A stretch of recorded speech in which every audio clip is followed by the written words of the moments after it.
Hey, everybody, and welcome back for another deep dive with yours truly. Glad to be back. So, get this. I was doing some reading for research, of course, Of course. when I came across the most fascinating quote about leadership. Okay, I'm intrigued. Lay it on me. And the funny thing is, it wasn't in some, stuffy business book or biography of some famous CEO, Where was it? an 1890 children's novel. What? No way. I know, right? Baron Trump's Marvellous Underground Journey. I can't say I've heard of that one. Not exactly a leadership classic, but hey, proves that wisdom can pop up in the most unexpected places, right? Truth. Yeah. Okay, so what's this profound leadership advice from a children's book? It's the less a ruler is seen or heard, the better for the ruler and the people. Wow. Less is more approach to leadership, huh? That's definitely worth unpacking. Right. Like at first glance, it sounds kind of counterintuitive, doesn't it? Yeah. Our image of a strong leader is usually someone who's, very visible. Front and center. Yeah, exactly. Yeah. Making decisions, rallying the troops. But this quote makes you think about a different kind of leadership, a more subtle one. So how would you explain this idea of an invisible leader? Does it even make sense in the real world? Well, think of it less like a leader disappearing completely and more about their influence being felt without constant overt action. So not micromanaging every little thing. Precisely. It's about setting up systems, creating a culture where things run smoothly, even when the leader isn't directly involved in every decision. I see what you mean. So like maybe it's more about creating a strong framework, clear goals, and then trusting your team to do their thing. Yes, it's about empowering people to take ownership and make decisions, fostering a sense of autonomy. This invisible leadership style really hinges on trust and minimizing unnecessary interference.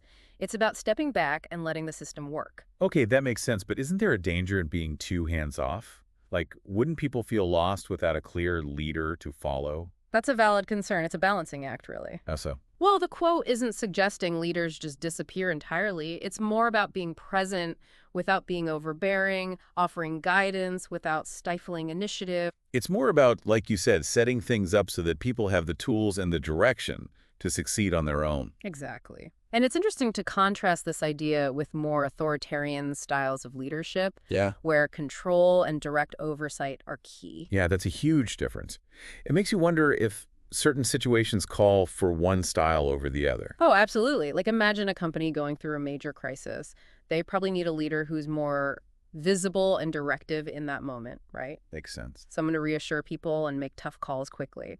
This invisible style might not be the bolt fit in every situation, but it definitely has its strengths, especially in stable environments where you want to encourage innovation and individual growth. This is making me think about all the different leaders out there. Some are constantly in the spotlight, giving speeches, making big announcements. While others work more quietly behind the scenes. Exactly. So if we think of this invisible style as one end of a spectrum, with the very visible, outspoken leader at the other, it seems like most leaders fall somewhere in between.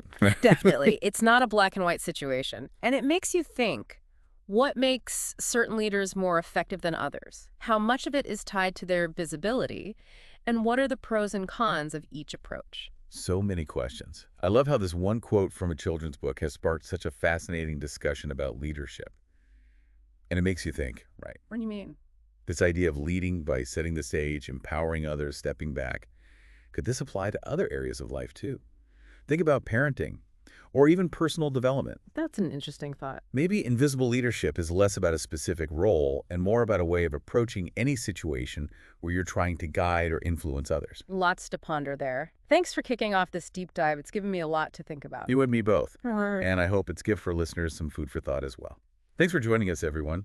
next time.